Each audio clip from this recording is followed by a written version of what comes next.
कृपया नए दर्शक चैनल को सब्सक्राइब कर ले। धन्यवाद। प्राचीन समय की बात है। समुद्र के किनारे एक छोटा सा गांव था जहां रत्नाकर नाम का एक निर्धन मछुआरा रहता था। रत्नाकर का एक ही नियम था, वह हर दिन समुद्र में जाल डालने से पहले किनारे की रेत से एक छोटा सा शिवलिंग बनाता और श्रद्धा भाव से एक लोटा जल अर्पित करता था। एक बार समुद्र में भीषण तूफान आया।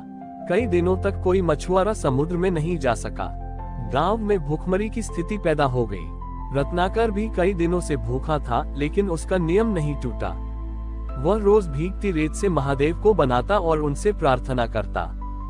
गांव के कुछ संपन्न लोगों ने उसका मजाक उड़ाते हुए कहा, रत्नाकर, तेरा ये मिट्टी का महादेव तुझे भोजन नहीं दे पा रहा, तो इसकी पूजा क्यों करता है?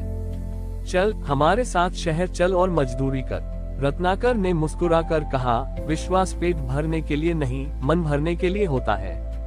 महादेव देंगे तो लहरों से भी निकाल देंगे। अगली सुबह जब तूफान थोड़ा शांत हुआ, रत्नाकर अपनी फटी हुई नाव लेकर समुद्र में उतर गया।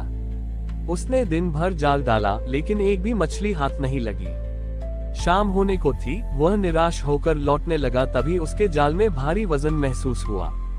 उसे लगा कि शायद कोई बड़ी मछली फंसी है। जब उसने जाल खींचा तो उसमें कोई मछली नहीं थी, बल्कि एक प्राचीन लोहे की जंजीर थी जो समुद्र की गहराई से बंधी थी।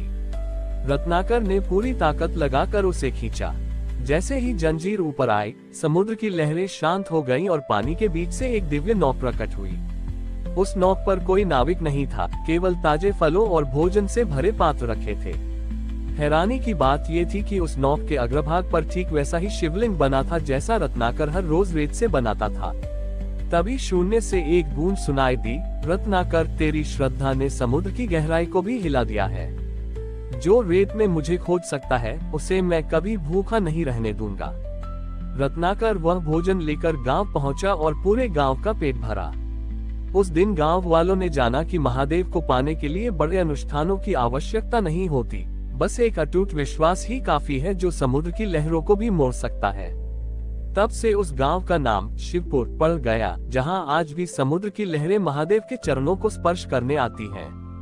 जब पूरे गांव को रत्नाकर के विश्वास की शक्ति का पता चला, तो लोगों के मन में भक्ति तो जागी, लेकिन साथ ही कुछ लोगों के मन में लालच ने भी जन्म ले लिया।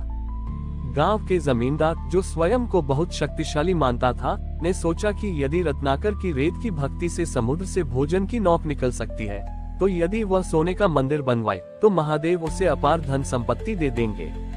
जमींदार ने समुद्र के ठीक किनारे एक भव्य मंदिर बनवाने का कार्य शुरू किया। उसने रत्नाकर से कहा, देख रत्नाकर, तेरी रेत की मूर्त तो लहरों में बह जाती है। मैं महादेव के लिए ऐसा महल बनाऊंगा जिसे काल भी नहीं मिटा पाएगा। रत्नाकर केवल मुस्कुराया और अपनी उसी पुरानी जगह पर रेत का शिवलिंग बनाने लगा। मंदिर बनकर तैयार हो गया। उसकी दीवारों पर नक्काशी थी और शिखर पर सोने का कलश चमक रहा था। जमींदार ने एक बड़े उत्सव का आयोजन किया, लेकिन जैसे ही स्थापना का समय आया, एक विचित्र घटना घटी। मंदिर के भीतर जो मुख्य शिवलिंग रखा गया था, वह बार बार अपनी जगह से खिसककर बाहर की ओर मुड़ जाता था। बड़े बड़े शिल्पियों ने प्रयास किए, लेकिन पत्थर स्थिर नहीं हो रहा था। अंत में उसी रात जमींदार को स्वप्न आया। महादेव ने उससे कहा, तुमने मेरे लिए महल तो बनाया, लेकिन उसमें मेरे बैठने के लिए जगह नहीं छोड़ी। तुमने मंदिर अपनी कीर्ति के लिए बनाया है, मेरी भक्ति के लिए नहीं। अगले दिन सुबह एक बहुत ऊंची लहर उठी। गांव वाले डर गए कि कहीं मंदिर बह न जाए, लेकिन वह लहर मंदिर से टकराने के बजाय सीधे रत्नाकर की उस जगह पहुंची जहां वह रेत का शिवलिंग बना रहा था। लहर ने रत्नाकर को नुकसान नहीं पहुंचाया, बल्कि अपने साथ लाए हुए हजारों दुर्लभ शंख और मणियां उस रेत के शिवलिंग के चारों ओर बिखेर दी। रत्नाकर ने उन कीमती मणियों को छुआ तक नहीं, उसने उन्हें वहीं छोड़ दिया और अपना पूजन जारी रखा। ये देखकर जमींदार का अहंकार चूर चूर हो गया। उसे समझ आया कि महादेव सोने के महल में नहीं, बल्कि उस सरल हृदय में रहते हैं जहां कोई स्वार्थ न हो। जमींदार ने मंदिर के द्वार सबके लिए खोल दिए और रत्नाकर के चरणों में बैठकर बोला, मुझे धन नहीं, वह शांति चाहिए जो तुम्हारे पास है। रत्नाकर ने उसे एक ही बात सिखाई, महादेव को पकड़ने की कोशिश मत करो, बस उन्हें पुकारो, वे स्वयं तुम्हें थाम लेंगे। उस दिन के बाद से वह भव्य मंदिर केवल पत्थर का ढांचा नहीं रहा, बल्कि करुणा और सेवा का केंद्र बन गया।